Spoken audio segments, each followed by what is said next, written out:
The breach had been open for 11 years. 11 years of monsters. 11 years of cities drowned in acid blood and human screams.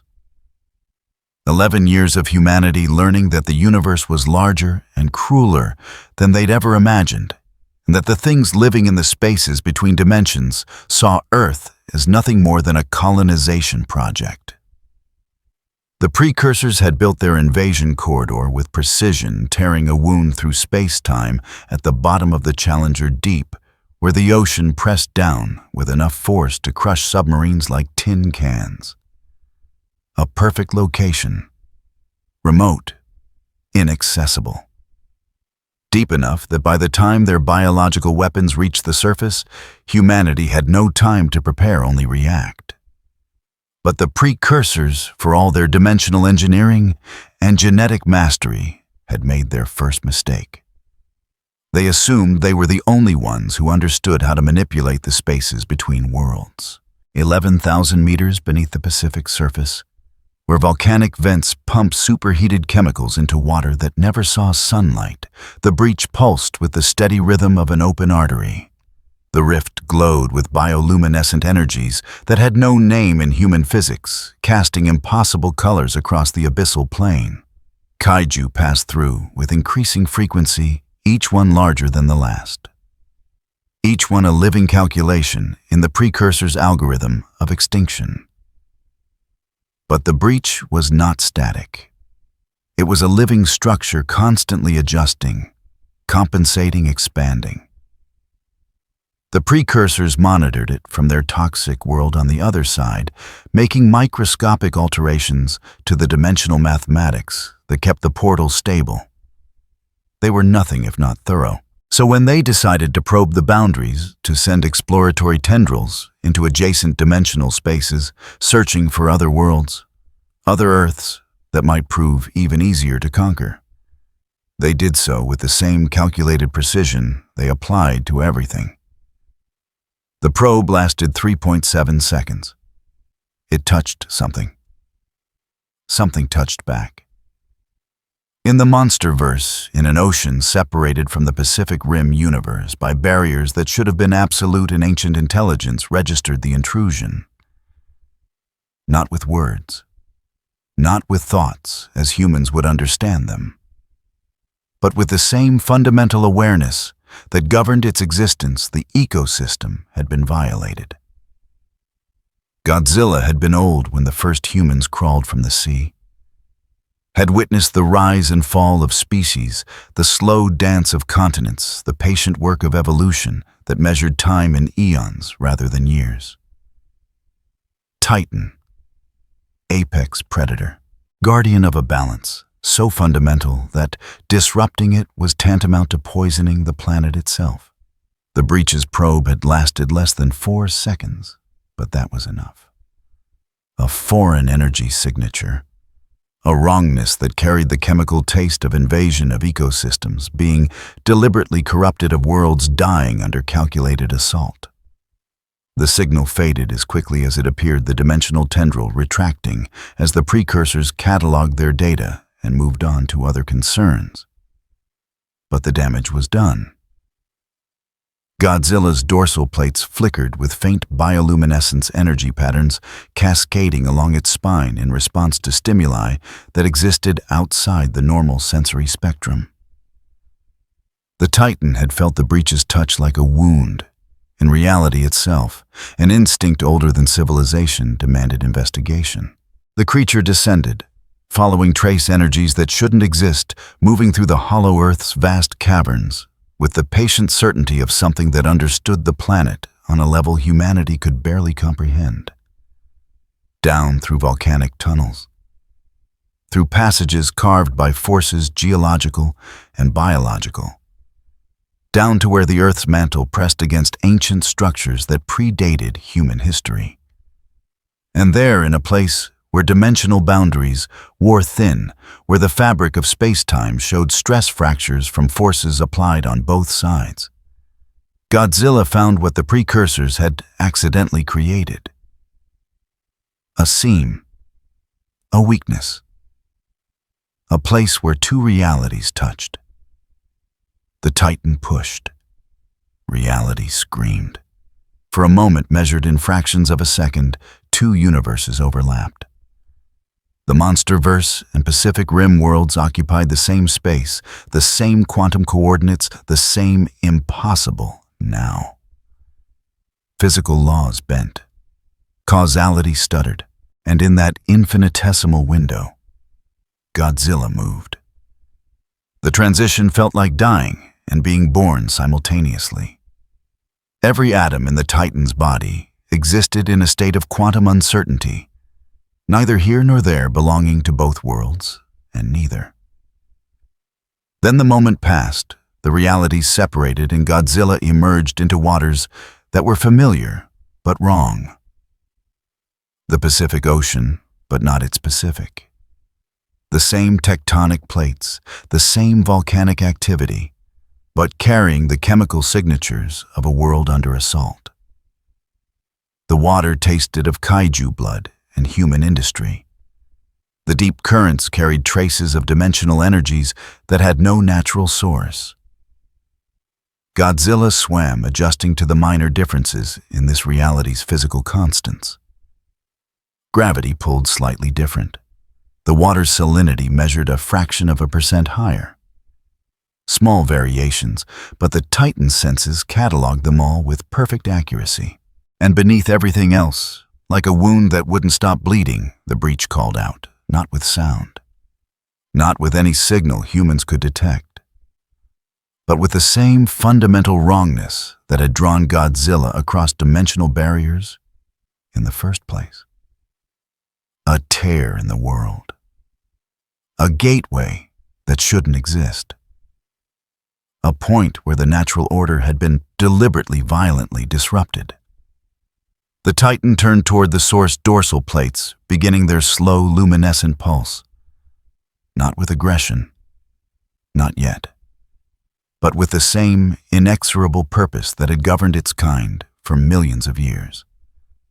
The balance had been broken, and balance in the end always demanded restoration. Godzilla swam deeper, following the breach's signature across the Pacific floor. The creature moved with the patient certainty of geological time, covering hundreds of kilometers with each day's travel. There was no urgency. The wound wouldn't close on its own. The corruption wouldn't stop spreading. Above on the surface, humanity continued its war against the kaiju, never suspecting that something else had entered their world. Something that owed no allegiance to either side. Something that existed outside the framework of their conflict entirely. In the Challenger Deep, the breach continued its work, opening and closing as the precursors sent their weapons through. They remained unaware that their dimensional probe had accomplished something far more significant than gathering survey data. They had rung a bell that echoed across realities, and something ancient had heard it. Godzilla moved through the dark Pacific waters, a shadow among shadows, following the scent of dimensional rupture toward its source. The Titan made no sound, generated no signals that human technology would recognize as anything other than seismic noise. Just another anomaly in an ocean full of them. But deep in the Hong Kong Shatterdome, where Hermann Gottlieb monitored tectonic activity with obsessive precision, sensors began registering patterns that didn't match known kaiju signatures. Something was coming. Something that shouldn't exist in this world at all. And in 48 hours, it would arrive. The war was dying, but not the way anyone had hoped. Hong Kong Shatterdome hummed with the same mechanical persistence it had for years. But the sound carried a different weight now. Fewer voices in the halls, fewer lights burning past midnight. The Jaeger Bay, once a cathedral of steel and hope, now felt like a morgue waiting for its final bodies. 3 machines stood in their gantries. Striker Eureka Crimson Typhoon, Cherno Alpha monuments to a strategy the world had already abandoned. Stacker Pentecost stood in the command center, watching tactical displays flicker across screens that had witnessed 1,000 battles. His reflection ghosted over the data stream's face carved by radiation burns and decisions that had cost him pieces of his soul. The marshal's jacket hung heavy on his shoulders. Heavier still was the knowledge that this facility, this last bastion of the Jaeger program, operated on borrowed time and fading political will. Wall of Life construction continues ahead of schedule. A technician reported, voice flat, with the kind of exhaustion that came from knowing your work didn't matter. Sydney section completed. Lima section at 73%. Pentecost said nothing. The wall was a monument to humanity's retreat, a concrete admission that they'd rather hide behind barriers than face what came through the breach. Politicians loved it. Numbers made sense to them. Tons of steel cubic meters of reinforced composite projected completion dates. Clean, quantifiable, wrong. But the shattered dome endured. 4 operational Jaegers remained worldwide. 3 of them were here. "Sir," the voice belonged to Tendo Choi, his tactical officer. "Dr. Gottlieb is requesting your presence in the lab. Says it's urgent." Pentecost turned from the screens. "What kind of urgent?" "The kind where he used the word anomaly 3 times in one sentence." The lab occupied a converted storage facility in the Shattered Dome's lower levels, where the smell of kaiju remains and chemical preservatives created an atmosphere that discouraged casual visitors. Herman Gottlieb stood at his workstation, surrounded by scrolling data that would have looked like chaos to anyone else. To Herman, it was a language more precise than words. Newton Geisler hunched over a specimen tank nearby, electrodes trailing from what had once been part of a kaiju's secondary brain.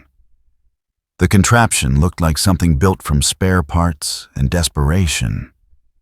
Knowing Newt, that was exactly what it was. "Marshal," Herman didn't look up from his calculations. "We have a problem." "We have several problems, Dr. Gottlieb."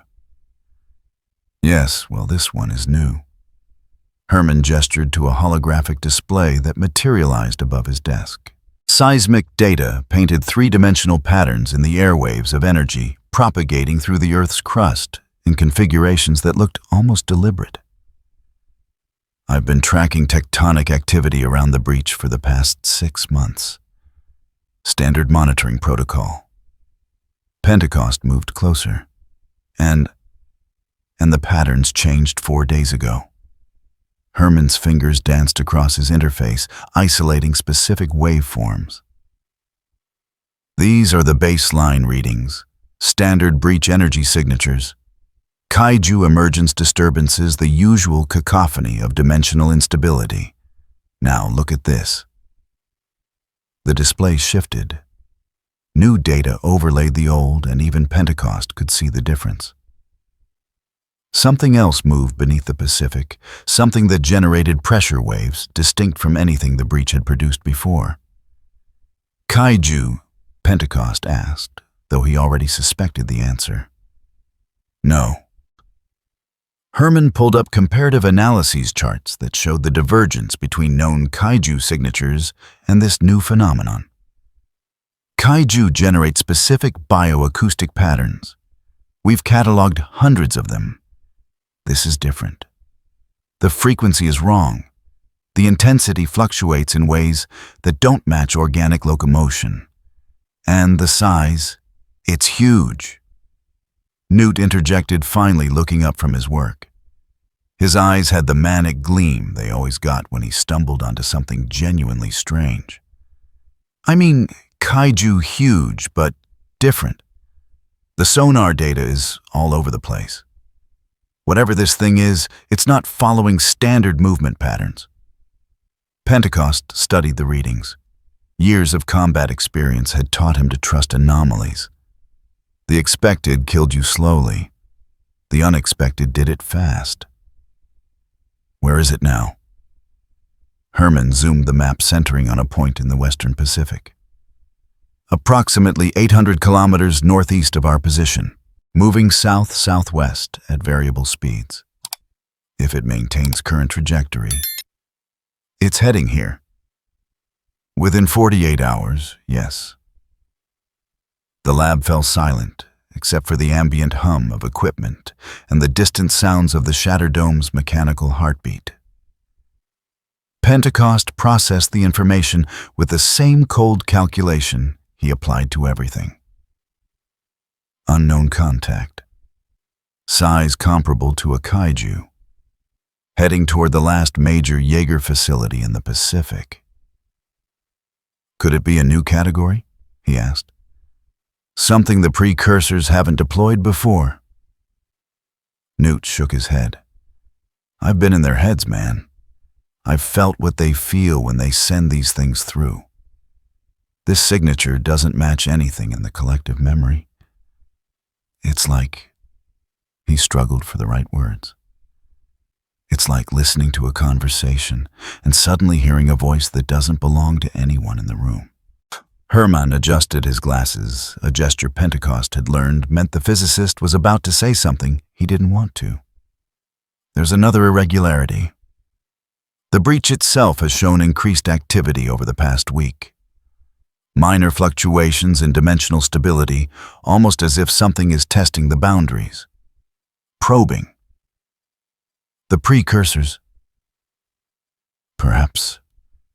Or perhaps the breach is doing what interdimensional ruptures do: expand, contract, interact with forces we don't fully understand. Herman pulled up another data set.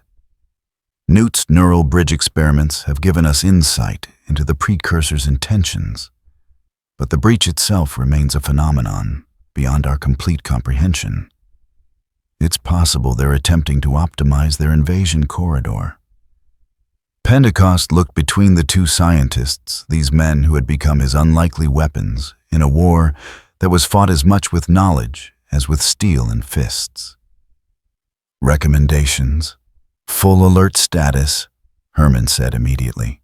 Deploy reconnaissance to verify the contact, and prepare the Jaegers. For what? We don't even know what we're dealing with.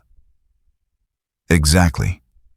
Newt moved to stand beside Herman, and for once the two scientists presented a united front. Look, we've been fighting kaiju for years.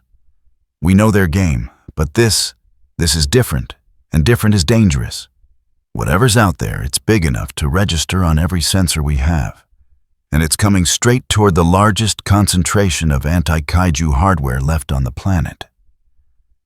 Pentecost turned back to the holographic display, watching the tracking data update in real time. The contact maintained its course with what looked like purpose.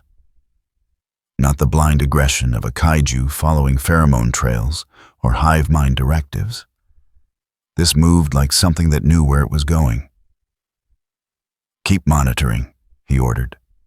I want updates every 2 hours. If this thing so much as changes depth, I want to know about it. Sir, Herman began. And start running scenarios. Assume hostile intent until proven otherwise. I'll have Tendo put the Jaegers on standby rotation. Pentecost left the lab with the weight of another variable added to an already impossible equation. The Shatterdome ran on a skeleton crew. Funding dried up more each day. The world's governments had made their choice, and it wasn't him, wasn't the Jaegers, wasn't the people who actually bled to keep the monsters at bay. But the unknown contact didn't care about politics or budgets. It moved through the deep Pacific with apparent intent, and in 48 hours, it would be here. The command center buzzed with controlled urgency when Pentecost returned.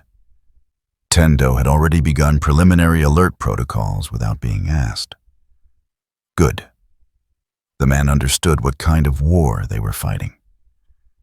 Striker Eureka status, Pentecost asked. Ready for deployment.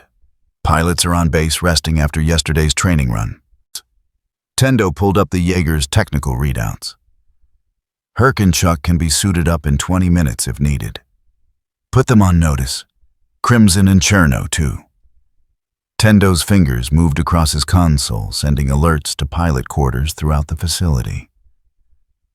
On the main display, The tracking map continued its patient work, marking the progress of something that shouldn't exist moving through waters that had already cost humanity too much. Pentecost thought about Raleigh Beckett, the pilot they'd pulled back from the wall construction project. The man carried ghosts, but then everyone here did. Gypsy Danger waited in the repair bay, not quite ready, not quite broken. Like everything else at the Shatterdome, surviving in the space between functional and finished. "Sir," Tendo said quietly, "whatever this is, we're not exactly at full strength." "We never are." Pentecost studied the map, the glowing icon that represented threat and mystery in equal measure. "But we're what's left. That has to be enough." 48 hours. 2 days to prepare for an enemy they couldn't identify using machines the world had given up on, defended by pilots who stayed because retreat wasn't in their vocabulary. The war was dying, but it wasn't dead yet. And somewhere beneath the Pacific, something ancient stirred, drawn by a wound in the world that bled into dimensions it didn't belong to. It swam with purpose, guided by instincts older than human civilization, responding to the same call that had governed its kind for eons. The balance had been disrupted, and balance in the end always demanded restoration. The sirens began at 03:47 hours on January 8, 2025. Hong Kong had learned to hate that sound. The wail that meant another monster had crawled from the depths, another section of the city would burn, another count of bodies would climb. But the people had also learned to move when it screamed. Shelters filled in minutes, streets emptied. The machinery of survival that humanity had built over 11 years of war activated with the efficiency of long practice. In the Shatterdome, that efficiency translated to controlled chaos. "Double event," Tendo's voice cut through the command center like a blade. 2 contacts emerging from the breach, categories reading as 4. Repeat dual category 4, Emergence. Pentecost was already moving his mind, processing tactical options before his body reached the deployment floor. "Time to shore. 18 minutes at current speed and trajectory." Tendo's fingers danced across his console, pulling up tracking data, predictive algorithms, weapon systems checks. "Locksint going to full combat alert. Jaegers are being prepped now." The deployment bay exploded with activity. Crews swarmed over the 3 operational Jaegers like ants on a carcass, performing last-second checks, loading ammunition, verifying neural handshake equipment. Each machine stood in its gantry like a steel cathedral, waiting for the faithful to bring it to life. Cherno Alpha, Crimson Typhoon, Striker Eureka, 3 Jaegers against 2 Category 4s. The math should have favored humanity. Should have. Pentecost knew better than to trust should. "Deploy all 3, he ordered. "Cherno takes point. Crimson provides support. Striker holds reserve position and covers the Miracle Mile." The pilots were already suiting up, sliding into their drive suit harnesses with movements made automatic by countless training runs. Sasha and Alexis Kaidanovsky for Cherno. The Way triplets for Crimson. Herc and Chuck Hansen for Striker. "Con pod to ready in 7 minutes, a technician reported. Pentecost moved to the tactical display, watching the 2 red icons crawl toward Hong Kong's coastline with terrible purpose. The kaiju had emerged within seconds of each other, a coordinated assault that spoke to the precursor's growing sophistication. They learned from every battle, adapted, optimized. Sent bigger monsters, better monsters. "IDs?" he asked. Tendo pulled up the analysis. Designating contacts as Leatherback and Otachi. Leatherback matches known patterns for heavy assault class, low mobility, high durability, probable EMP capabilities based on dorsal structure. Otachi shows flight-capable configuration, acid-based weaponry indicated. EMP. That single word changed everything. If Leatherback could generate an electromagnetic pulse, it could shut down a Jaeger's systems. Turn 100 tons of bleeding-edge technology into a coffin. Upload EMP countermeasures to all units, Pentecost ordered, and get Stryker's shielding to maximum. If we lose the Mark V, we lose our best chance at containment. The Jaegers moved with ponderous grace as their gantries released them. Neural handshakes established pilots syncing their movements to the machine's massive frames. Each step shook the deployment floor. Each system activation added another layer to the symphony of mechanical warfare. Neural handshake holding strong across all units, Tendo reported. All pilots are locked in, ready for drop. Pentecost opened the comm channel to all 3 Jaeger teams. You know what's coming. 2 Category 4s working in coordination. Leatherback is your primary concern. Do not let it get within EMP range of Stryker. Cherno, you're the wall. Make them break against you. Crimson exploit openings. Stryker, you keep the Miracle Mile clear and provide fire support. If they reach the city proper, containment becomes impossible. Copy that, sir. Herc Hansen's Australian accent carried the weight of a man who'd seen too many battles to pretend they'd all end well. Stryker Eureka standing by. The Kaidanovskis didn't bother with words. Cherno Alpha simply moved forward, a rolling fortress of Soviet engineering and pure stubborn refusal to die. The Wei brothers spoke in Mandarin, their voices overlapping in the strange harmony of a 3-way drift. Crimson Typhoon spun its trio of arms in a gesture that was half combat readiness, half prayer. Deploy, Pentecost ordered.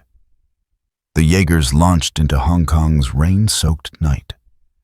The storm had rolled in with the kaiju as if the universe itself objected to their presence.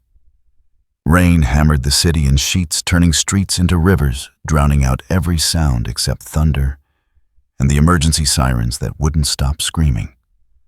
Cherno Alpha hit the water first, displacing thousands of tons as it waded into the bay. The Mark I Jaeger moved like a tank, given human form all brutal angles and uncompromising armor. Behind it, Crimson Typhoon glided with the grace of a dancer. 3 arms ready to strike from angles that made conventional combat doctrine irrelevant. Stryker Eureka held position on the coastline, its missile pods armed plasma casters charging. The most advanced Jaeger ever built, and Pentecost was using it as a defensive anchor. The waste of it burned, but tactics demanded sacrifice. Contacts entering engagement range in 90 seconds, Tendo reported. Tracking has them splitting up. Leatherback going for Cherno, Otachi angling toward Crimson. Smart. The precursors were learning. Send the heavy brawler against the fortress. Send the agile hunter against the interceptor. Classic combined arms tactics, refined through 100 failed battles to this moment of terrible optimization. The water churned. Leatherback erupted from the bay like a landslide given malicious intent. Category 4 didn't fully capture what it meant to see something that massive move with purpose. The kaiju stood hunched forward dorsal ridge, crowned with bioluminescent structures that pulsed with energies that made Geiger counters scream. Its hide looked like someone had covered a gorilla in armor plates and then made the whole thing 300 feet tall. Cherno didn't hesitate. The Mark I charged, bringing up its massive fists for a hammer blow that could cave in buildings. Leatherback met it head-on. The impact sounded like a freight train hitting a mountain. Cherno's fist connected with Leatherback's shoulder, the force enough to shatter concrete and bend steel. The kaiju staggered, but didn't fall. Instead, it wrapped both arms around Cherno's waist and lifted. Impossible, someone whispered in the command center. But it wasn't. Leatherback was Category 4 for a reason. It raised Cherno Alpha off the seafloor and slammed the Jaeger down with force that sent tsunamis radiating across the bay. Cherno's con pod is holding, Tendo reported, voice tight. But we're reading structural damage to the torso assembly. Crimson Typhoon engaged Otachi in the shallows, 3 arms, creating a defensive perimeter that the flying kaiju tested with slashing claws and tactical precision. The Wei brothers moved their Jaeger like an extension of their collective body, blocking, countering, searching for the opening that would let them end this quickly. Otachi gave them no openings. The kaiju's tail whipped around, catching one of Crimson's arms at the joint. Sparks exploded as hydraulics ruptured. Before the Jaeger could compensate, Otachi's jaws opened and sprayed acid in a wide arc. "Evasive!" one of the Wei brothers shouted. Crimson twisted, but the acid caught its shoulder assembly, eating through armor like it was tissue paper. Alarm shrieked. The Jaeger stumbled, and Otachi pressed the advantage claws, raking across Crimson's cockpit housing. "We're losing containment." Tendo's hands flew across his console. "Crimson's taken critical damage. Cherno's pinned. Stryker, you need to engage now." Herc Hansen didn't wait for Pentecost's order. Stryker Eureka launched forward missiles screaming from its shoulder mounts. The barrage hit Otachi's flank explosions, blooming across scaled hide, forcing the kaiju to break off its assault on Crimson. "Light it up, son," Herc growled. Chuck Hansen grinned in the con pod, the expression of someone who'd found his purpose in violence. Stryker's plasma casters came online, twin beams of superheated energy lancing through the rain to carve burning trenches across Otachi's torso. The kaiju screamed the sound, hitting frequencies that shattered windows across 3 city blocks. And then, Leatherback made its move. The dorsal structures flared brilliant blue. The air itself seemed to hum with building potential. Pentecost saw it happening and knew, with the terrible clarity of experience, exactly what came next. EMP incoming. All units brace for. The electromagnetic pulse hit like the hand of an angry god. Stryker Eureka's systems died. Just stopped. Every light, every servo, every carefully calibrated system that kept the Jaeger upright and functional gone in an instant. The Mark V became 7,000 tons of inert metal momentum, carrying it forward to crash into the shallows with a sound like the world breaking. Crimson Typhoon, already damaged, went dark. The Jaeger toppled sideways, hitting the water in a plume of spray and sparks. Only Cherno survived. The Mark I's analog systems relics from a more primitive age shrugged off the pulse. Nuclear reactors kept burning. Hydraulics kept pumping. The Kaidanovskis roared in Russian and threw a haymaker that connected with Leatherback's jaw, snapping the kaiju's head to the side. But it wasn't enough.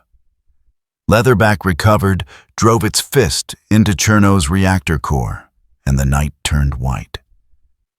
The explosion vaporized a section of the bay. When Pentecost's vision cleared, Cherno Alpha was gone. Just gone. Reduced to fragments and fallout. The Kaidanovskis' veteran pilots, who'd survived a dozen battles, ceased to exist in the same instant their Jaeger did. "Jesus Christ," Tendo whispered. In the water, Stryker. Eureka began emergency restart protocols. Systems came back online one by one, agonizingly slow. Chuck Hansen's voice crackled over the comm damage, giving the signal a static equality. "We're back. Stryker's hurt, but functional." "Where's Cherno?" Silence answered him. "Loxent, where is Cherno Alpha?" "Gone." Pentecost said each word, tasting like ash. "Focus on Crimson. Get it back online. We can't, sir." Tendo's voice hit a pitch Pentecost had never heard before. New contact massive displacement signature just appeared outside the harbor. It's not anything we've cataloged before. The tactical display updated, and Pentecost felt something cold settle into his spine. The new contact dwarfed even the Category 4s. It appeared on sensors like a geological event, as if a piece of the ocean floor had simply decided to stand up and take notice. "Visual confirmation," he ordered. The satellite feed shifted cameras struggling to penetrate rain and darkness. Then lightning flashed, and for one crystalline second the entire command center saw what had entered their battle. Godzilla rose from the Pacific like a monument to deep time. Water cascaded off dorsal plates that looked like they'd been carved from volcanic stone, each one edged with a faint bioluminescence that pulsed in patterns human science had no context for. The Titan moved with the patient certainty of tectonic drift, made animate each step, sending ripples across the bay that rocked boats in the harbor. The creature's eyes reflected light with an intelligence that predated civilization. Not human intelligence. Something older. Something that measured time in eons and saw humanity's entire existence as barely a footnote in the planet's history. Otachi noticed the newcomer pivoted with tactical awareness that suggested the precursors were watching through its eyes. The kaiju's tail lashed wings, spreading to make itself look larger, trying to intimidate this new variable. Godzilla didn't react to the display, didn't pause, simply altered its trajectory with the efficiency of a cruise missile locked onto target. The Titan moved. It happened faster than anything that size had a right to move. One moment Godzilla stood in the deeper water. The next, it had closed the distance to Otachi's massive jaws, clamping onto the kaiju's shoulder. The sound of teeth meeting flesh carried across the bay like a thunderclap. Otachi thrashed claws raking across Godzilla's hide, drawing luminescent blue blood that glowed in the darkness. The Titan didn't let go. Just adjusted its grip and twisted, using leverage and raw power to drag the Category 4 off balance. "What is that thing?" Chuck Hansen demanded. "Loxint. What the hell is that?" Pentecost had no answer. Herman's anomaly. The contact they'd been tracking. But this wasn't a kaiju. Every instinct developed over years of fighting monsters screamed that this was something fundamentally different. Godzilla pulled Otachi toward deeper water, away from the city, away from the damaged Jaegers. The kaiju fought with everything it had: acid spray hitting the Titan's face claws, finding Perch's tail wrapping around Godzilla's leg. None of it mattered. They went under. The bay exploded in turbulence. Sonar showed the two massive shapes struggling in the depths, Godzilla maintaining its grip, while Otachi tried desperately to break free. Then the sensors detected something building energy readings, spiking radiation levels, climbing the water itself beginning to heat. "Radiation bloom," Tendo reported, voice shaking. "It's coming from the unknown contact. Temperature rising rapidly in a focused area." The ocean lit up. Not metaphorically. The Pacific turned brilliant blue light streaming from beneath the surface, like someone had detonated a star underwater. The illumination climbed in intensity, shadows fleeing across Hong Kong's waterfront, the bay briefly bright as noon.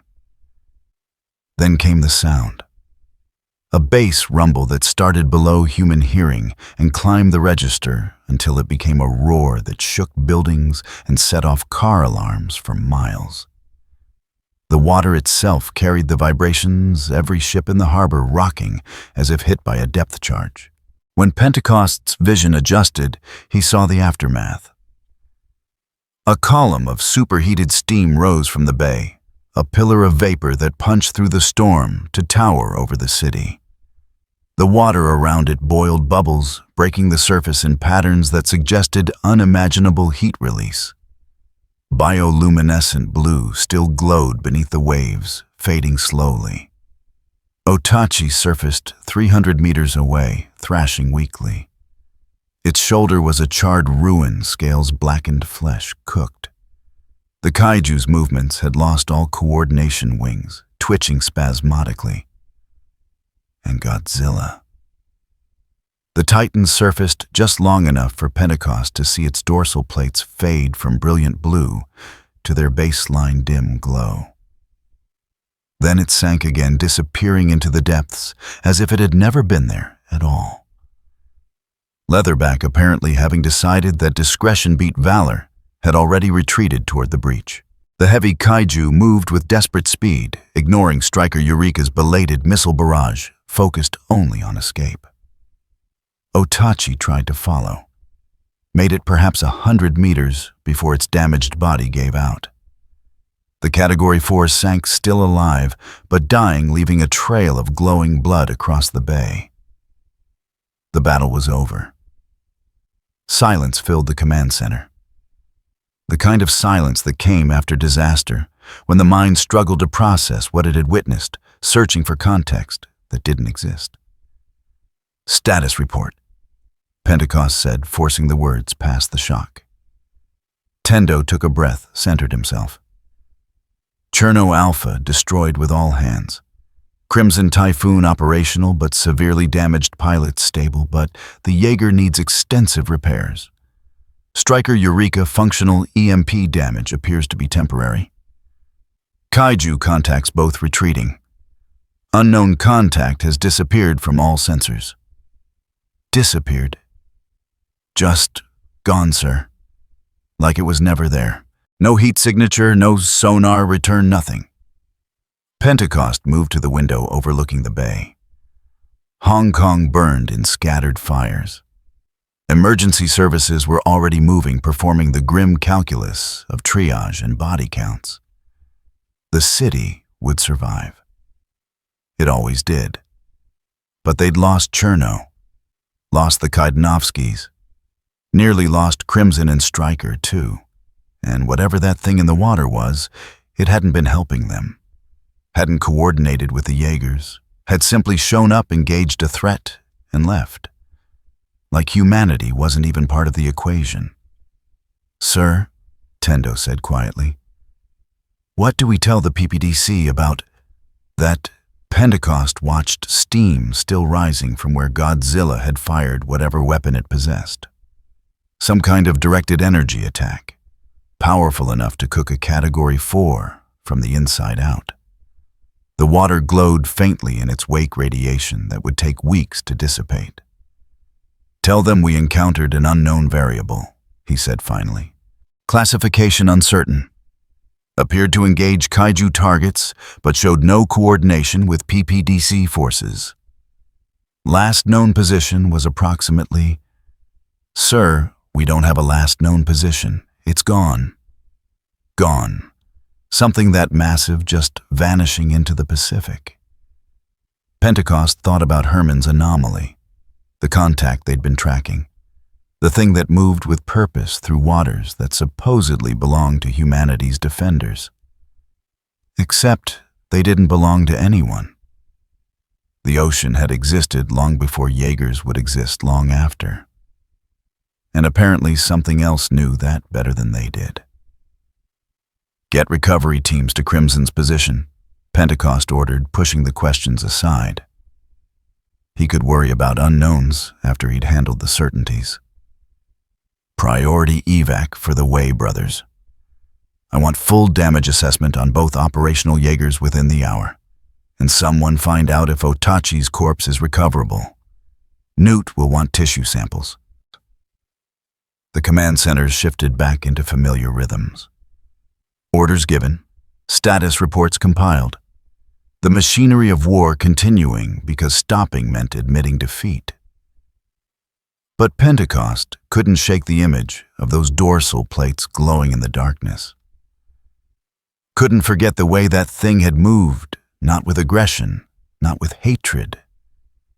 Just cold, efficient purpose. Like removing a cancer like restoring balance to a system that had been knocked askew. The breach was still open. The precursors would send more kaiju. The war hadn't ended just because something unexpected had walked onto the battlefield. But the rules had changed, and Pentecost had the terrible feeling that humanity was no longer the primary player in its own apocalypse. Just another variable in an equation they didn't understand, fighting a war on a board that had suddenly revealed itself to be far larger than anyone had imagined. In the depths of the Pacific, Godzilla swam toward the source of the dimensional disturbance following the call of the breach, like a compass pointing toward magnetic north. The Titan had no concept of human politics or military strategy, recognized neither friend nor enemy in the machines that fought above. Only the wound mattered. The tear in reality that bled chaos into the natural order. And Godzilla had been built by evolution to close such wounds. The Titan descended into darkness, dorsal plates dimming to near invisibility, becoming just another shadow in an ocean full of them. Above, humanity counted its dead and prepared for the next battle, never knowing that the real war had only just begun. The sun rose over Hong Kong like an accusation. Smoke still drifted from the bay where Cherno Alpha had died. Emergency crews worked through the debris fields searching for survivors they knew didn't exist. The Kaidanovskis had been vaporized in the reactor breach atoms, scattered across the Pacific in a radioactive mist that would take decades to fully disperse. No bodies to recover, no remains to send home. Just another entry in the growing ledger of what the war had cost.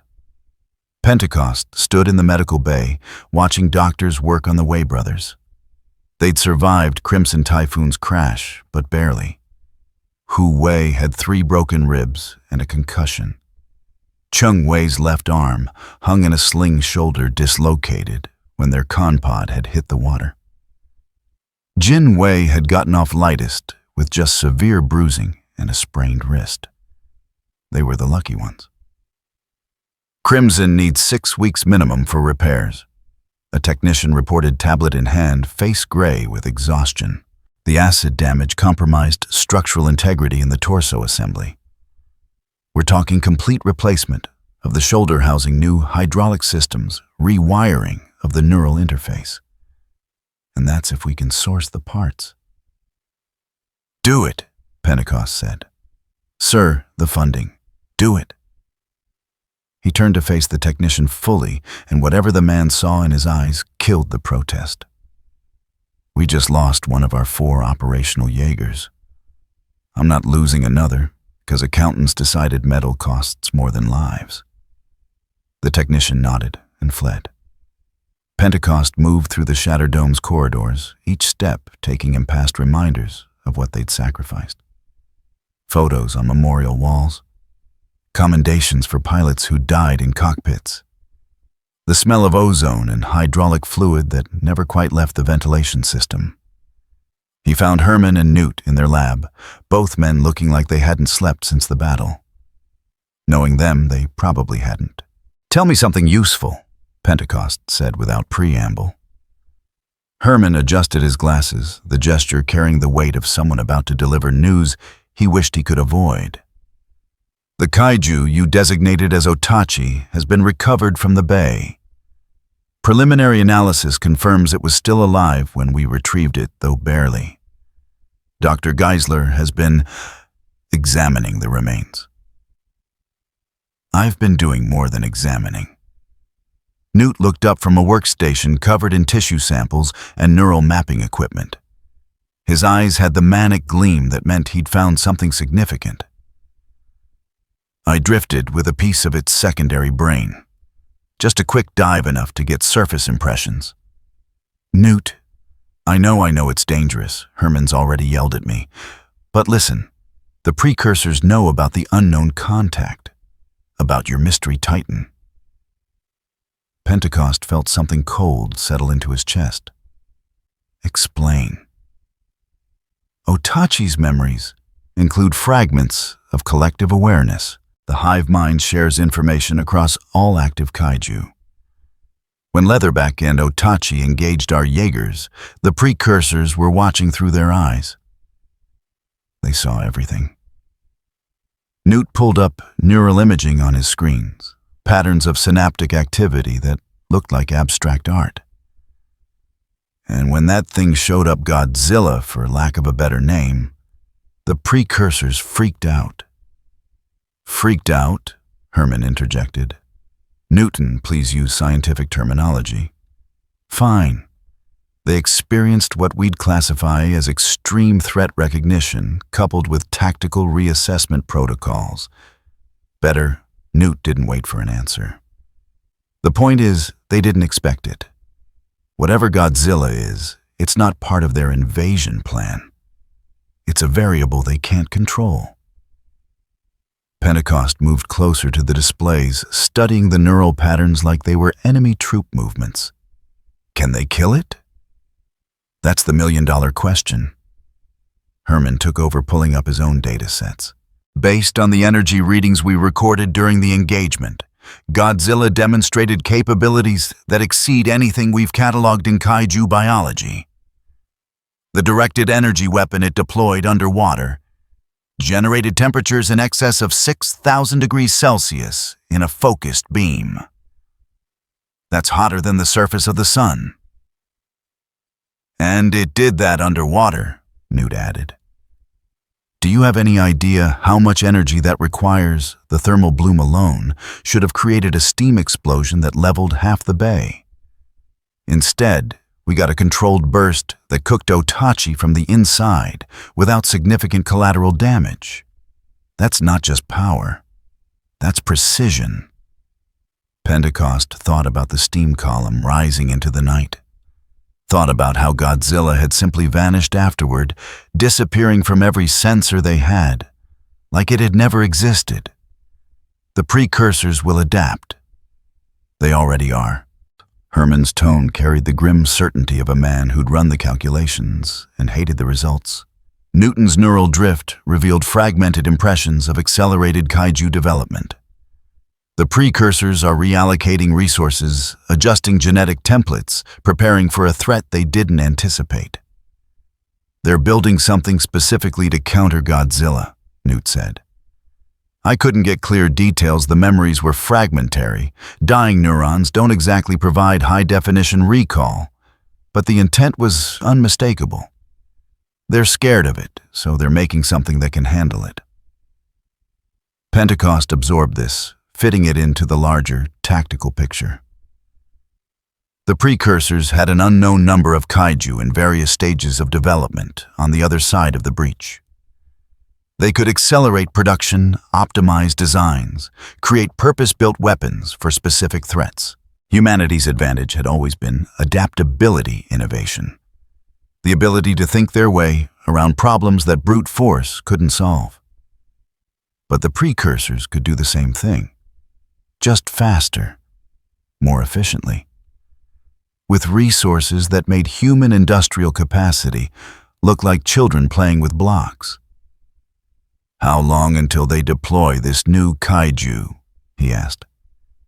Herman pulled up predictive models algorithms that estimated kaiju development cycles based on emergence patterns and biological complexity. Unknown. Category 5 specimens require significantly more time to mature than lower classifications. If they're building something to counter a threat like Godzilla, we're likely looking at a Category 5 or higher. Development time could be days, could be weeks. But they'll send it eventually, Pentecost said. Yes. The three men stood in silence, each processing the implications. The precursors were adapting their strategy, building kaiju specifically to handle a threat that had nothing to do with humanity's Jaegers. Which meant the next time Godzilla showed up, and Pentecost had no doubt it would show up, it would face opposition designed to kill it. And humanity would be caught in the middle. What about our anomaly? Pentecost asked. Do we know where Godzilla went? Herman shook his head. It disappeared completely after the engagement. No seismic activity, no acoustic signatures, nothing. It's as if the creature knows exactly how to avoid our detection grid. Or doesn't care if we detect it, Newt suggested. Think about it. That thing showed up, took down a Category 4 like it was swatting a fly, then just left. Didn't stick around for thanks. Didn't coordinate with us. Didn't even acknowledge we existed. It had its own agenda. And that agenda brought it to Hong Kong exactly when 2 Category 4s attacked. Pentecost countered. That's not coincidence. No, Herman agreed, but I don't believe it came to help us either. My hypothesis is that Godzilla was drawn by the breach itself. The dimensional instability. Whatever this creature is, wherever it came from, it appears to be responding to the fundamental wrongness of the Precursor's invasion corridor. Pentecost considered that. A creature that fought kaiju not because it allied with humanity, but because the breach itself offended some basic principle of its existence. That actually made more sense than the alternative. Heroes acted out of altruism. Forces of nature acted out of function. Godzilla felt more like the latter. Sir, Tendo's voice crackled through the intercom. The PPDC Council is calling for an emergency session. They want a full briefing on the Hong Kong incident. Of course they did. Politicians always wanted briefings, wanted data, wanted someone to explain why their expensive machines had failed to prevent another disaster. Tell them I'll conference in within the hour, Pentecost said. Then to Herman and Newt. Keep monitoring for any sign of Godzilla. If it shows up again, I want to know immediately. And analyze everything we have on that energy weapon. If the precursors are building something to counter it, we need to understand what they're countering. He left the lab mind already shifting to the political battle ahead. The PPDC would demand answers he didn't have. Would question the Jaeger program's viability. Would suggest again that the wall of life represented humanity's best hope. They were wrong. Pentecost knew it with the certainty of a man who'd seen what happened when people hid behind walls. The monsters always found a way through. Always. But proving that required more than conviction. Required results. Required a plan that actually stood a chance of ending this war, instead of just prolonging it. Operation Pitfall. The idea had been percolating for months, ever since Herman had mapped the breach's dimensional structure. A suicide mission that made every previous battle look like a training exercise. Take a Jaeger into the breach itself. Deliver a thermonuclear payload. Collapse the portal from the inside. It was insane. Statistically impossible. Violated every principle of sound tactical doctrine. It was also the only way to win. Pentecost reached his office, pulled up the operational files, and began writing the briefing that would either save the Jaeger program or end it. 11,000 meters beneath the Pacific in darkness absolute, the breach pulsed with bioluminescent fury. The precursors gathered in their toxic atmosphere mines linked across dimensions, processing the data their kaiju had transmitted before dying. Leatherback's retreat had been successful, the creature's memories intact, providing complete tactical assessment of the anomaly. They studied what their invasion force had encountered, analyzed the energy signatures, calculated threat parameters, and reached consensus with the cold efficiency of a species that had conquered worlds. The anomaly was not native to this dimension. The readings confirmed dimensional displacement quantum signatures that matched the failed probe they'd sent into adjacent realities. Somehow their exploration had pulled something through. Something that existed in the spaces between worlds, a remnant of forces that predated their own species. The precursors had encountered such things before. Apex predators that evolved on worlds where survival demanded power beyond standard biological parameters. They were rare, dangerous, required specialized responses. The hive mind turned its attention to the genetic forges where kaiju grew in amniotic vats larger than cities. Category 5 specimens barely begun floated in nutrient solutions that would accelerate their development to match the new threat assessment. But one forge received special attention. Emergency protocols activated. Resources diverted. Genetic templates modified on the fly. They would build a guardian for the breach. A kaiju designed not to invade the human world, but to defend the portal itself. Category 5. Built for one purpose, eliminate the dimensional anomaly before it could threaten the invasion corridor.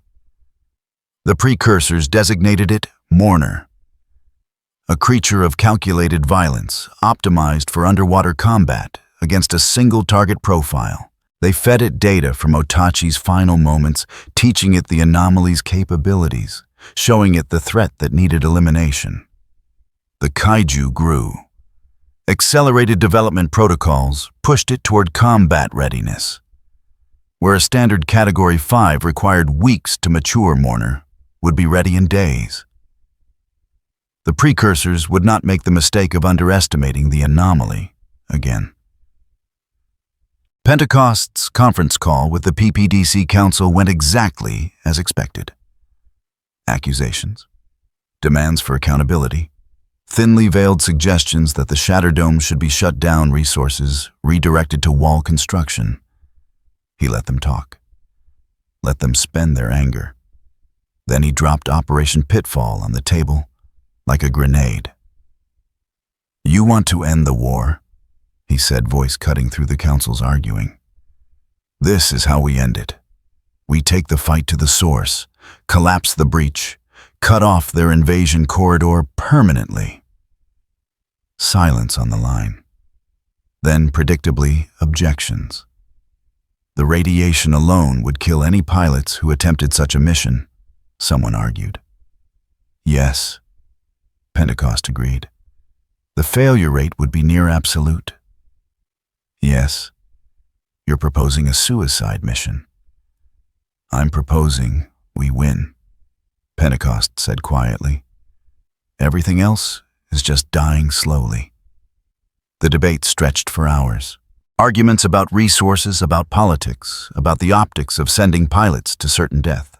Pentecost countered each objection with cold logic, with numbers that showed wall construction wouldn't save them, with projections that demonstrated the kaiju would eventually overwhelm any static defense.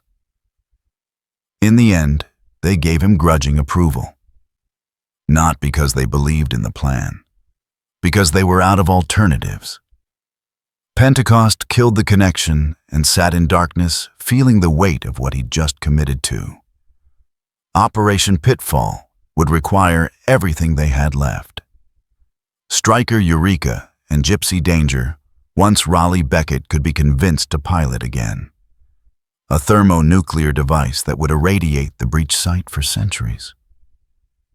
And pilots willing to die to make it happen. He thought about Godzilla somewhere in the Pacific's depths, following its own incomprehensible agenda. Wondered if the creature would interfere with Pitfall. Wondered if it would help. Wondered if it mattered either way. The war had reached its endgame. One way or another, this would be decided soon.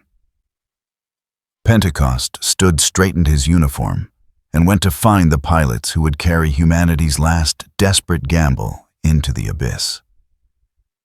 In the deep Pacific, Godzilla swam toward the breach, following the dimensional wound's signature like a beacon. The Titan had no concept of human strategy or military operations.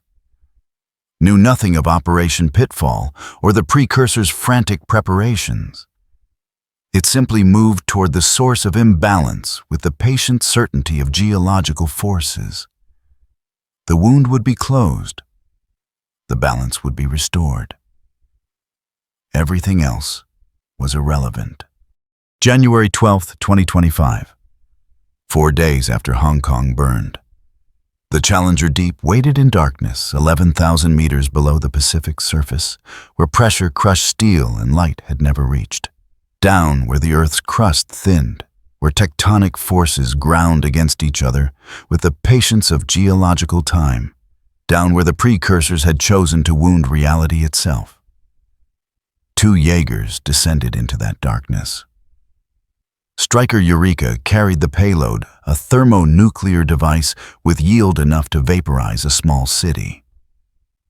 The Mark V moved with the controlled grace of humanity's finest engineering servos, compensating for pressure that would have collapsed lesser machines. Herc and Chuck Hansen sat in the con pod faces, illuminated by readouts that painted the abyss in shades of blue and red.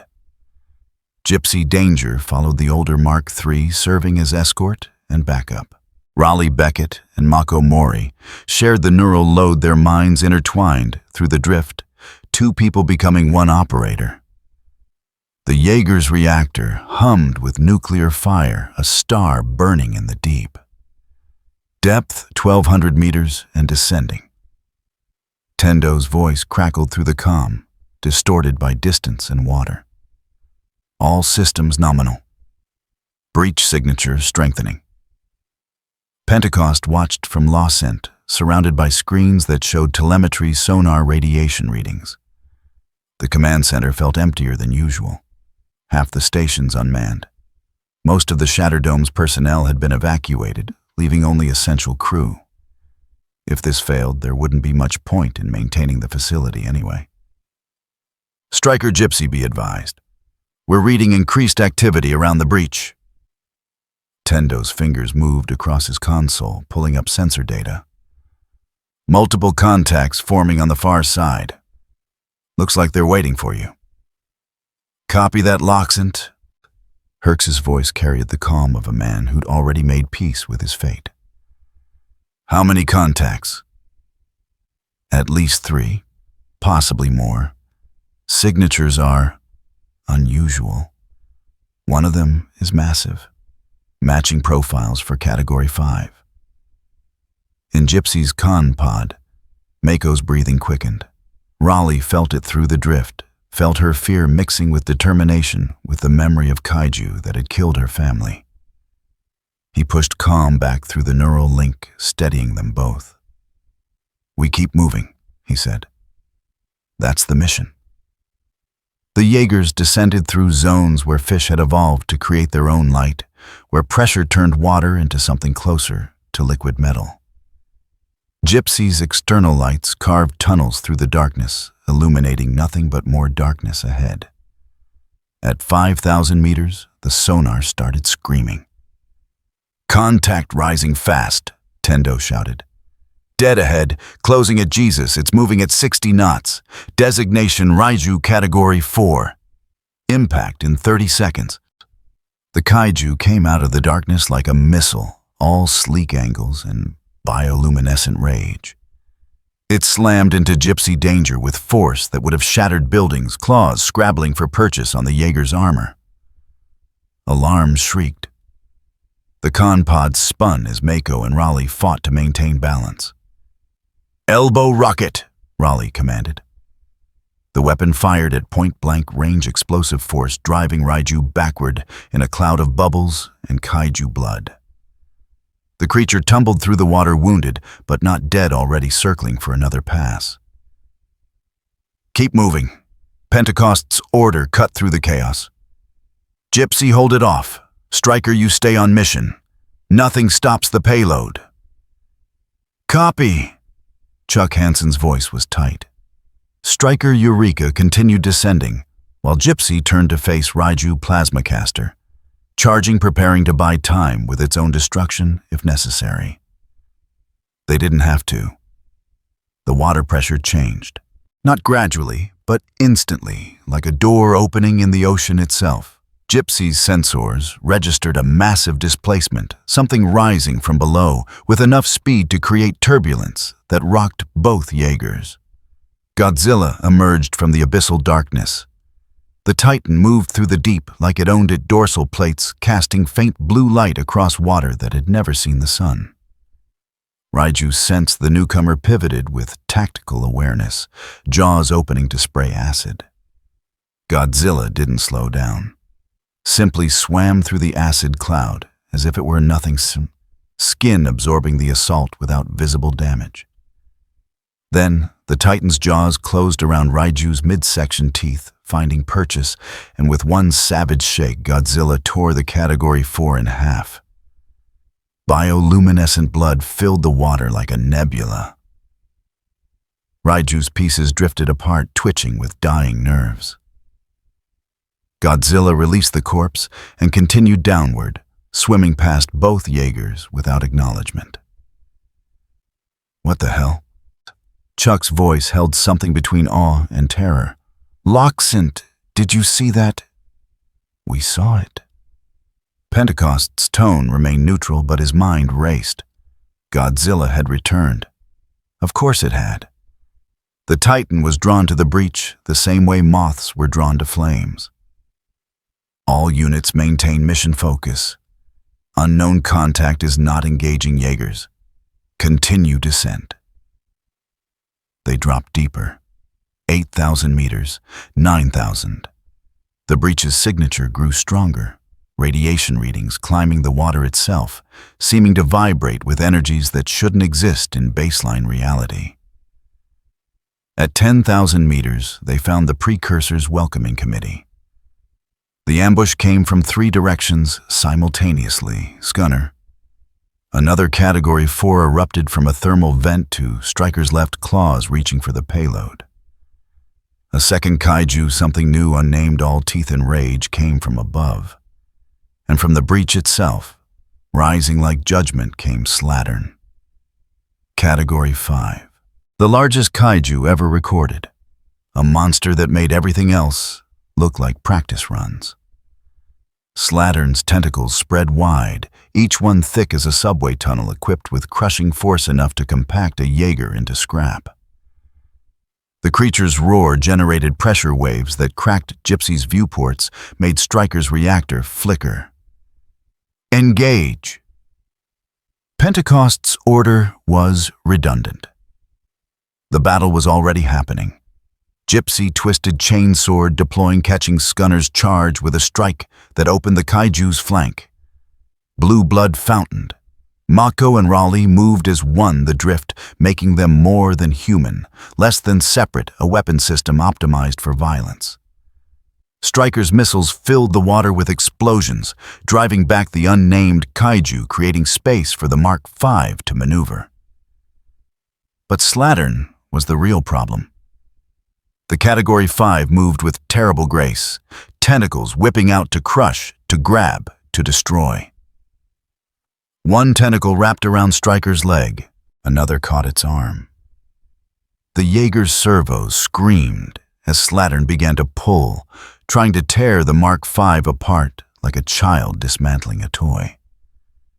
Payload integrity compromised. Herx's voice strained. We can't. The water lit up. Not from Jaeger weapons, not from kaiju bioluminescence, from something that existed in the space between physics and impossibility. Godzilla's dorsal plates blazed brilliant blue light, cascading along the Titan's spine in patterns that seemed to carry their own mathematics. The creature opened its jaws and reality bent. The atomic breath fired underwater, a column of superheated plasma that turned the Pacific into a boiling tunnel of death. The beam caught Slattern's tentacles, severed 3 of them, in an instant cauterized the wounds before the kaiju could bleed out. Slattern screamed, released Stryker, turned its full attention to this new threat. But Godzilla wasn't finished. Another shape materialized from the depths. Mourner, the Precursor's answer to the dimensional anomaly, built specifically to counter this threat. The Category 5 moved with purpose, dorsal structures designed to absorb energy attacks, glowing with stolen light. Mourners slammed into Godzilla with the force of a collapsing building, adaptive scales deflecting the Titan's initial counterattack. The two massive creatures tumbled through the water, locked together, each seeking advantage in a battle that had nothing to do with humanity's war. "Now!" Pentecost's voice cut through the chaos. "Striker Gypsy, complete the mission while they're occupied." Herc Hansen didn't need to be told twice. Striker Eureka angled toward the breach payload, armed every system pushed to maximum. The Mark V crossed the final 100 meters, while Slattern and Godzilla fought, while Mourner tried desperately to execute its programming. But the Titan was evolution's answer to extinction events. Godzilla absorbed Mourner's assault, analyzed its capabilities in seconds, and adapted. The creature's tail whipped around, caught Mourner across what passed for its face, sent it spinning into the darkness. Then Godzilla turned on Slattern. The Category 5 had survived. The atomic breath was already regenerating tentacles, reforming from torn stumps. It lunged, trying to crush the Titan with sheer mass. Godzilla met it head-on. The collision generated a shockwave that registered on seismographs across the Pacific Rim. The two Titans grappled in the crushing deep, each seeking the hold that would end the other.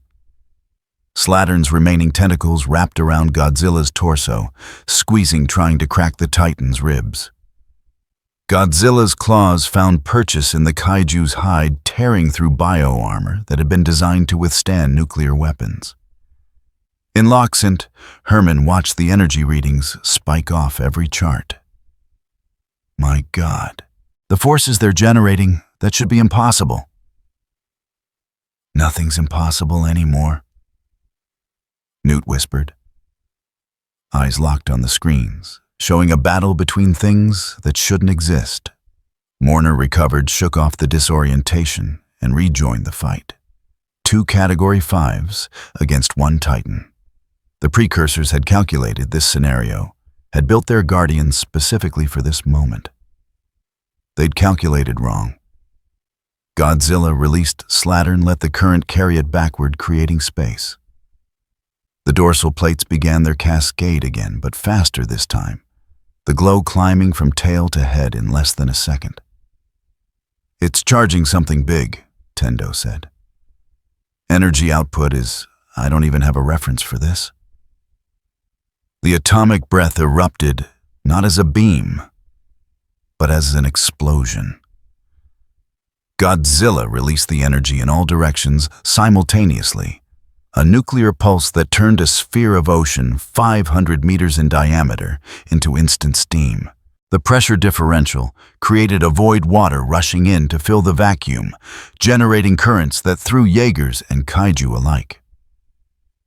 When the turbulence cleared, Mourner was gone, simply erased. The precursor's carefully designed counterweapon reduced to its component atoms, scattered across the Pacific like radioactive dust. Slattern survived, but barely. The Category 5 floated, half its tentacles, destroyed bio-armor, cracked and leaking. It tried to move to defend the breach it had been born to guard. Godzilla gave it no chance. The Titan closed the distance in seconds, jaws clamping onto Slattern's throat. There was no ceremony to what followed. No dramatic pause. Godzilla simply crushed the kaiju's primary blood vessels, held on while Slattern thrashed weakly and didn't release until the Category 5 stopped moving. Then the Titan let the corpse drift into the darkness and turned toward the breach. Striker Eureka had reached the portal. The breach spread before them like a wound. In space itself, bioluminescent energies painting impossible colors across the abyss.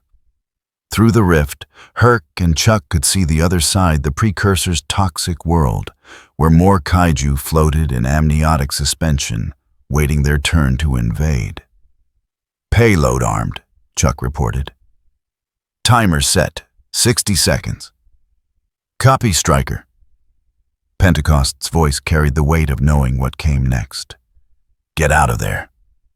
Negative Loxent. Herc's tone was calm, final.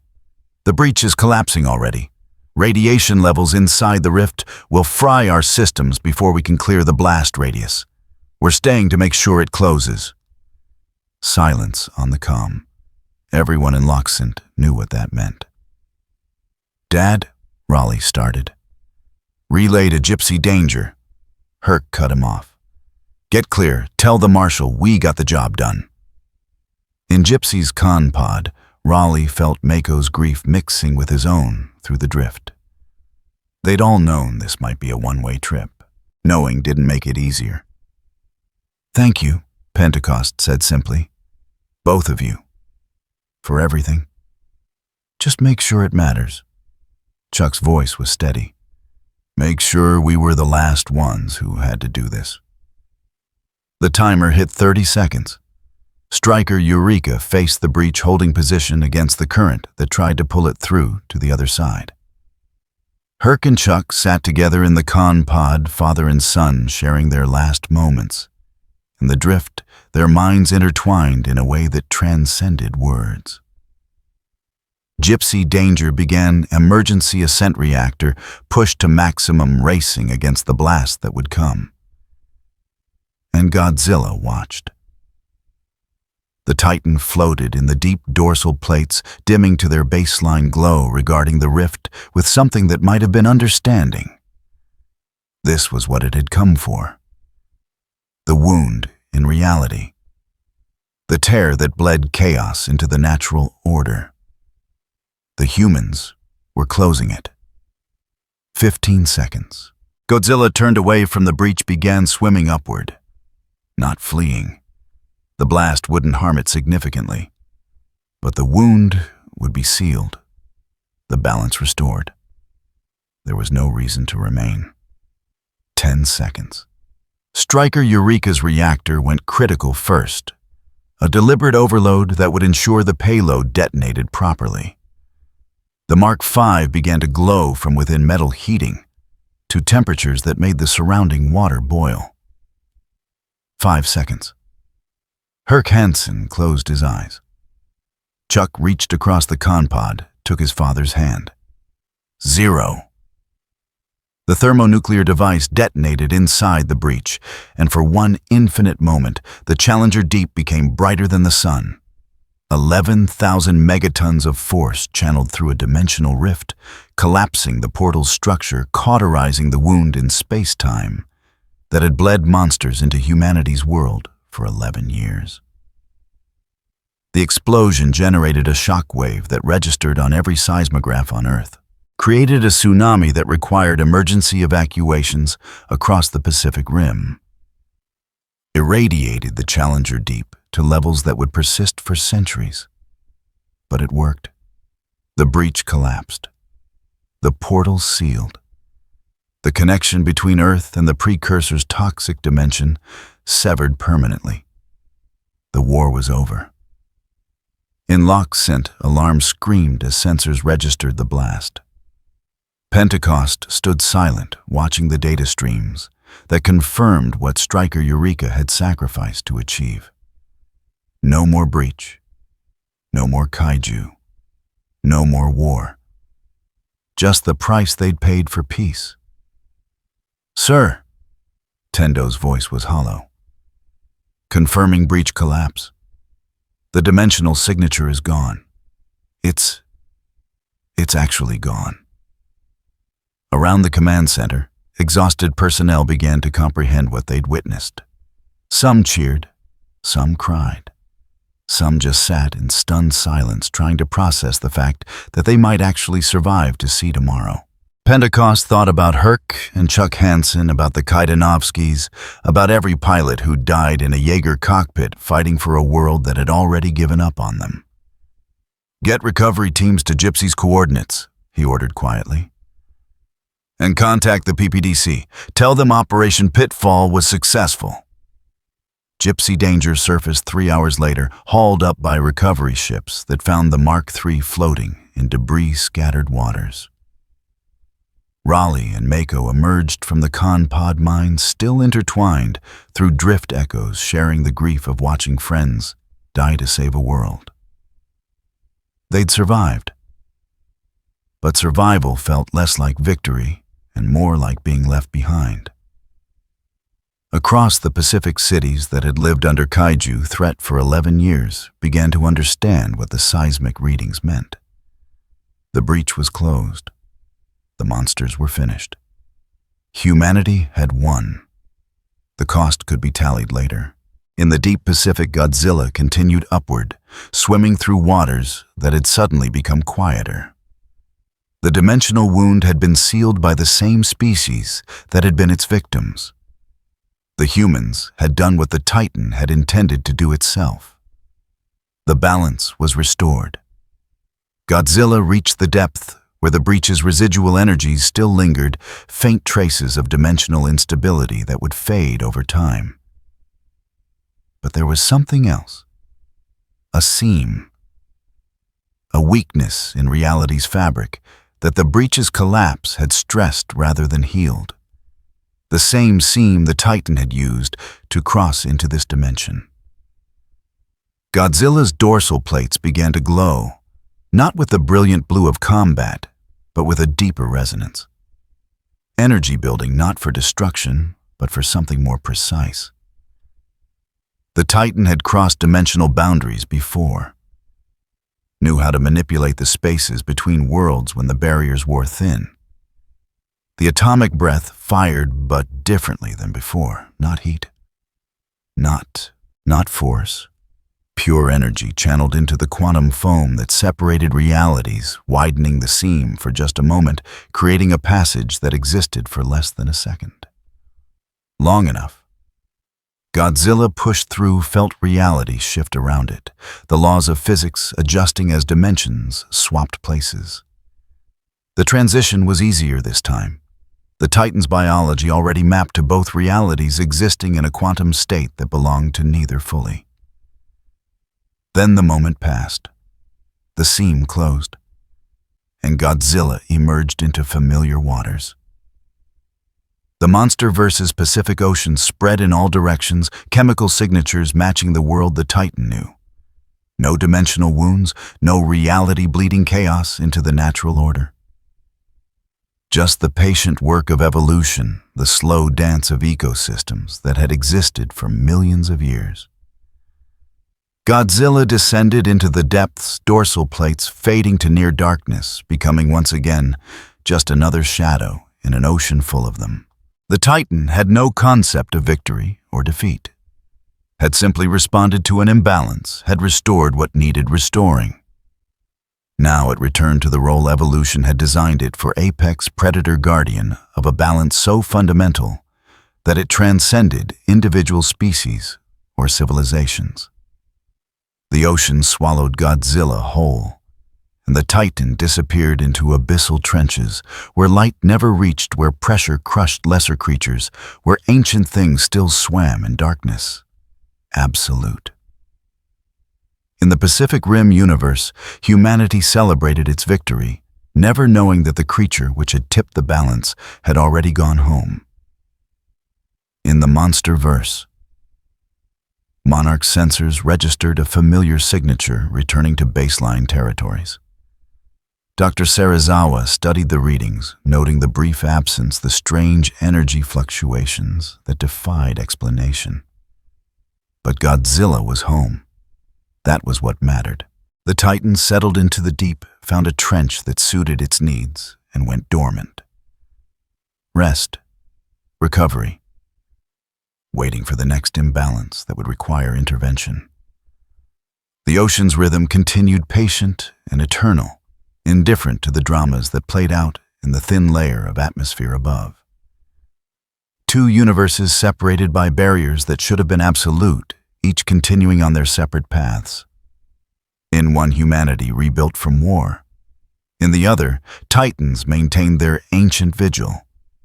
And in the spaces between dimensions, in the quantum foam where realities touched the seam, healed slowly, erasing the last evidence that two worlds had ever briefly shared the same coordinates. The balance held.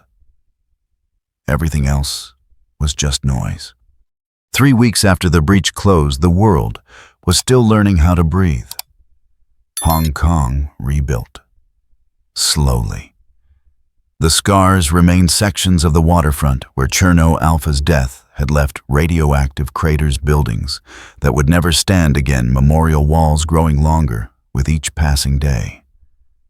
But construction crews worked around the clock, and for the first time in 11 years, they did so without sirens interrupting their labor. No more kaiju. No more war. Just the long work of healing. Pentecost stood in the Shattered Dome's command center, watching crews dismantle equipment that would never be needed again. Loxent was being converted to a museum, a monument to the people who'd fought in machines that the world had already begun forgetting. The screens that had tracked kaiju movements now displayed construction permits and urban planning projections. Progress. Of a sort.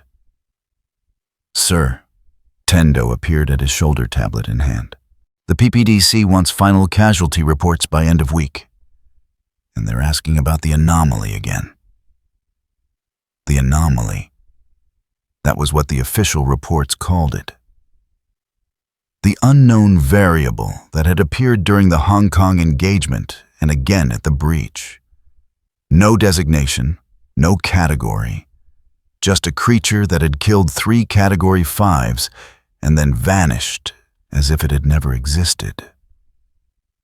Tell them what we told them before, Pentecost said.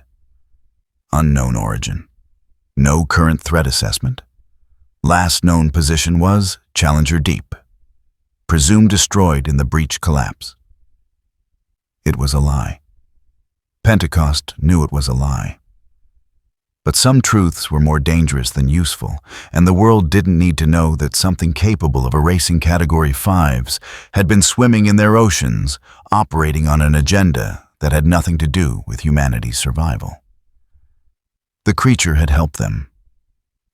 Or at least its actions had aligned with their goals long enough to matter. That was all anyone needed to understand.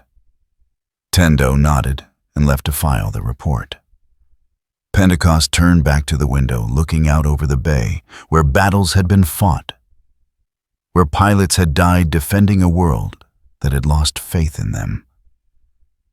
The wall of life still stood in complete sections, jutting from coastlines like broken teeth. Politicians were already arguing about whether to finish construction or tear it down. Resources that had gone to Jaegers were being redirected to reconstruction, to medical care, to the million small needs of a civilization trying to remember what peace felt like. The Shattered Dome would close within the year. Pentecost had already received the notice. Budget reallocation. Demilitarization. The polite language of bureaucracy that meant his war was over, whether he was ready or not. He thought about Herc and Chuck Hansen, about their final moments in Stryker Eureka's con pod. Thought about the Kaidnovskis, the Way brothers, every pilot who'd climbed into a Jaeger knowing they might not climb back out. They'd won. That had to be enough. In a laboratory deep within the Shattered Dome's restricted sections, Hermann Gottlieb compiled his final research notes on the dimensional anomaly designated Godzilla. The data was incomplete, fragmentary, built from sonar readings and energy signatures that defied conventional analysis. But Hermann had spent his career studying the impossible, and what he'd learned about the creature filled him with equal parts wonder and unease.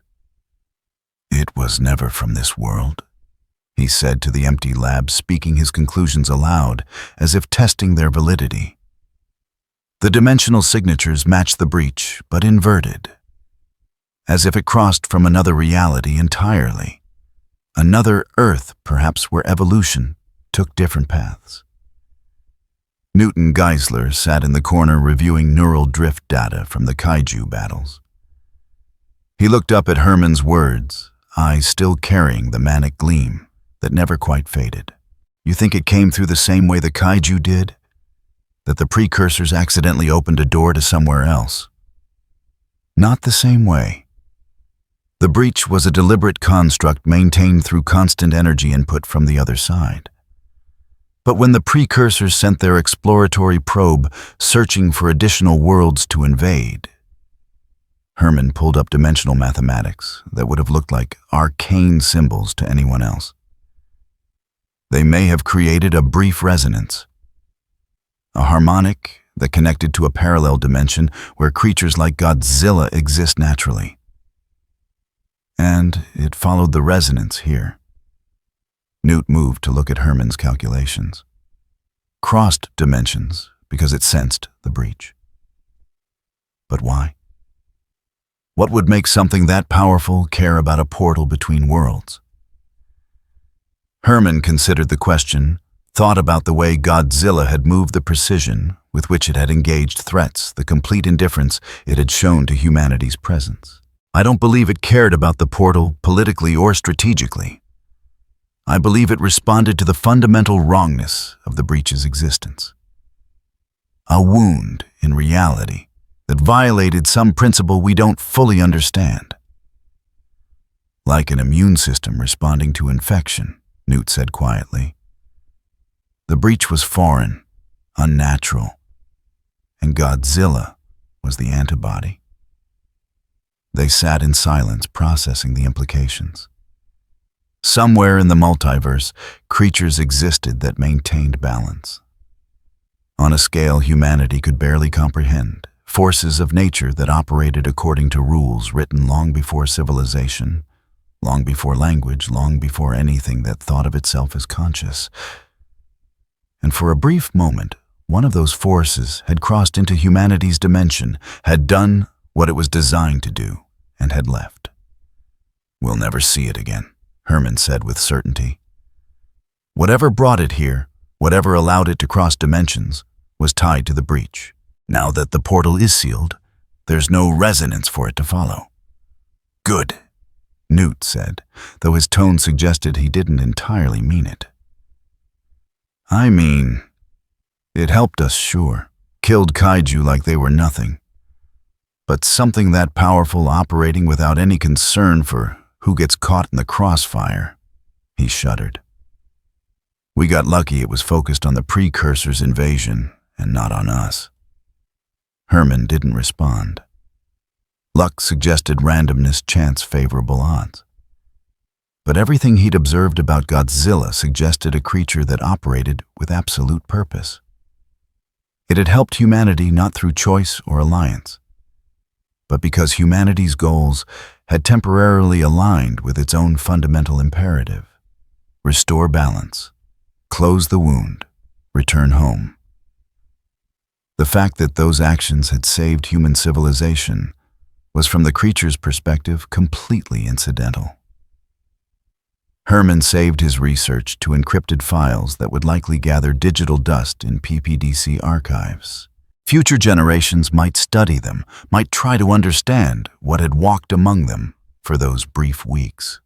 Or they might dismiss it all as wartime mythology stories told to explain chaos, when the truth was simply that they'd gotten lucky.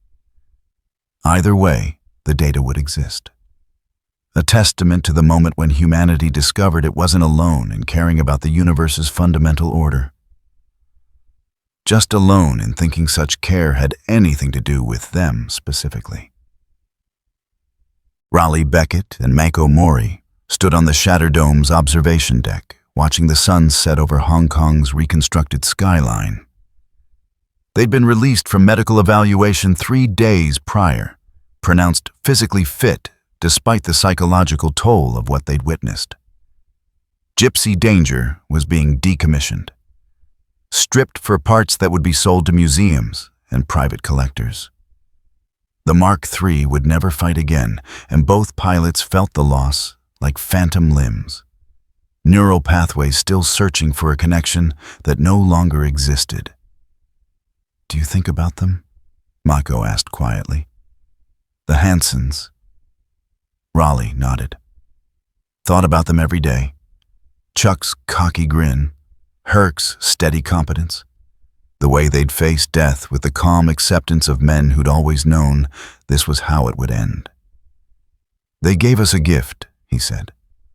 "A world without kaiju, without war. We have to decide what to do with it." Mako leaned against the railing, watching lights begin to glow across the city. "In Japan, we have a saying. The nail that stands out gets hammered down. For so long we were the nails. Standing against monsters, standing against a world that wanted to hide behind walls." She smiled faintly. "Now there are no more monsters, just people trying to rebuild." "You think we fit in that world?" Raleigh asked. "After everything?" She considered the question, thought about the drift, about the way it had changed her understanding of self and other. About fighting in a machine that required absolute trust, absolute synchronization.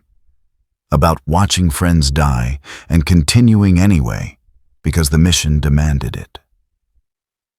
"I think we build the world we want to fit in," she said finally, "and hope it's enough." They stood together as the sun completed its descent, painting the sky in shades of orange and purple. Below, Hong Kong lived, thrived, moved forward into a future that no longer included kaiju or Jaegers or the constant calculation of how many would die in the next attack. The war was over. Now came the harder part, living with what they'd done to win it.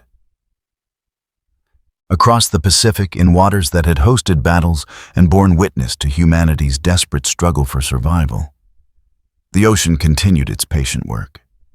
Currents flowed, tides rose and fell. Fish swam in schools that numbered in the millions, following patterns written in their DNA by evolution's slow hand. The Challenger Deep's radiation levels would take centuries to decrease to safe levels. The breach's collapse had irradiated the deepest part of Earth's oceans, a scar that would persist long after humanity forgot why it existed. But the ocean was patient, had absorbed worse, would absorb this too, given time. In the monsterverse, in an ocean separated from Pacific Rim's reality by barriers that had briefly thinned and now held firm, Godzilla rested in abyssal trenches where pressure crushed submarines and light had never reached. The Titan's dorsal plates maintained their faint baseline glow, passive bioluminescence that served purposes human science would never fully catalog. Energy cycled through ancient biology, maintaining readiness, healing minor wounds sustained in battles that already felt like distant memory. Godzilla had no concept of victory, no sense of accomplishment, had simply responded to an imbalance, had restored what needed restoring, and returned to the role evolution had designed. Apex predator, guardian of balance, force of nature that existed outside humanity's frameworks of morality or purpose. The Titan's senses extended through the ocean, monitoring the chemical signatures that indicated ecosystem health, tracking the movements of other creatures through their acoustic shadows. Everything in balance, everything as it should be. The dimensional anomaly, the brief period when Godzilla had existed in a reality that wasn't its own, faded from relevance. The Titan had no mechanism for nostalgia or reflection. Had simply been elsewhere, had done what was necessary, had returned. Now it waited, patient, ready, knowing that imbalance was inevitable in a universe governed by entropy and chaos. Another threat would emerge eventually, another disruption would require response, but not today. Today, the ocean held, the balance endured, and Godzilla rested in darkness, absolute, a monument to deep time, an evolutionary imperative that would outlast civilizations, would outlast species, would endure until the planet itself grew cold. Above, on the thin film of atmosphere where humanity conducted its brief dramas, Monarch's sensors tracked the Titan's baseline signature. Dr. Sarazawa noted the reading, satisfied that the Alpha had returned to its territory, that whatever had drawn it away had released its hold. He would never know about the other Earth, about the breach or the kaiju, or the brief period when two realities had touched, would never understand that Godzilla had been humanity's savior in a dimension that wasn't even its own. Some mysteries remained mysteries, and perhaps that was for the best.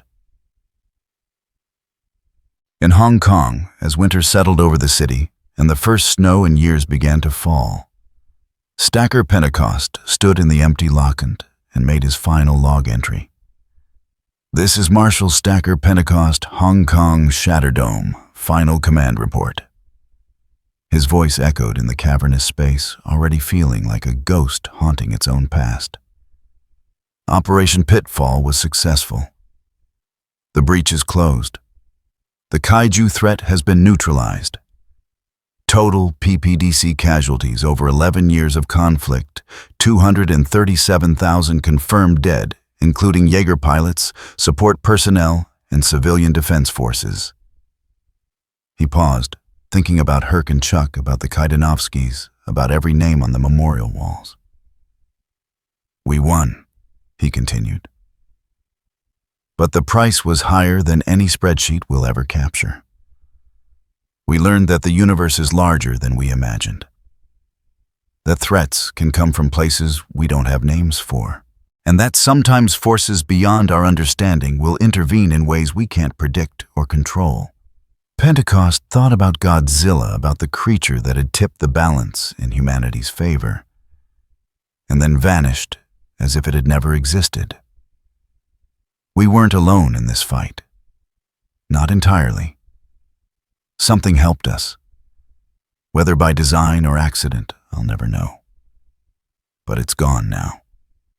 Back to wherever it came from. And we're left to build a world worthy of the sacrifice that bought us this peace. He closed the log file, watching it upload to PPDC archives, where it would be classified, redacted, and eventually forgotten. The Shatterdome's lights began their automated shutdown sequence. One by one, sections went dark, the facility powering down for the final time. Soon it would be a museum, a monument. A reminder of when humanity built machines big enough to fight monsters and people brave enough to pilot them. Pentecost walked through the darkening corridors, past empty Jaeger bays and silent ready rooms. His footsteps echoed. The building felt cavernous without the constant activity of war. At the main entrance, he paused, looking back one final time at the facility that had been his command, his home, his purpose for so many years.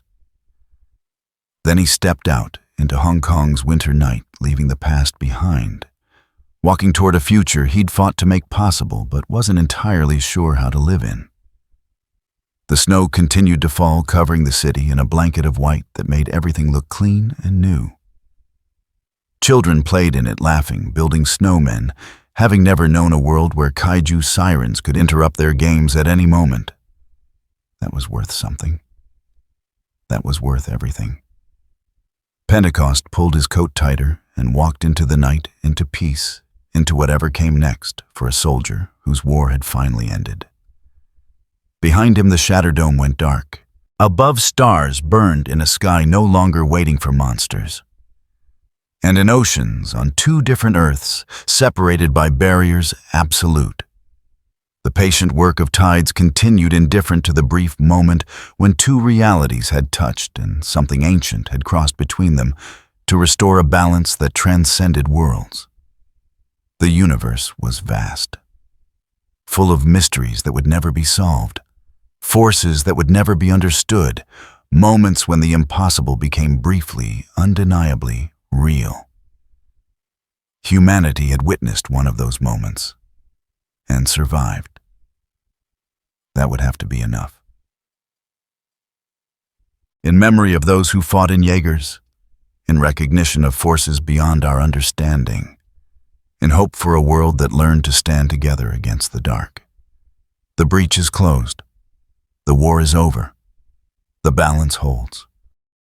Ever since the Pacific Rim universe, and later the Monsterverse, came into existence, Many fans have long hoped to see the two kaiju worlds intersect in a standalone film.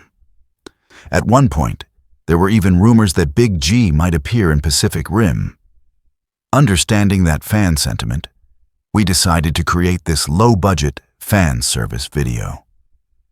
While we were genuinely tempted to let the Jaegers test themselves against Big G, we also had to acknowledge the obvious truth.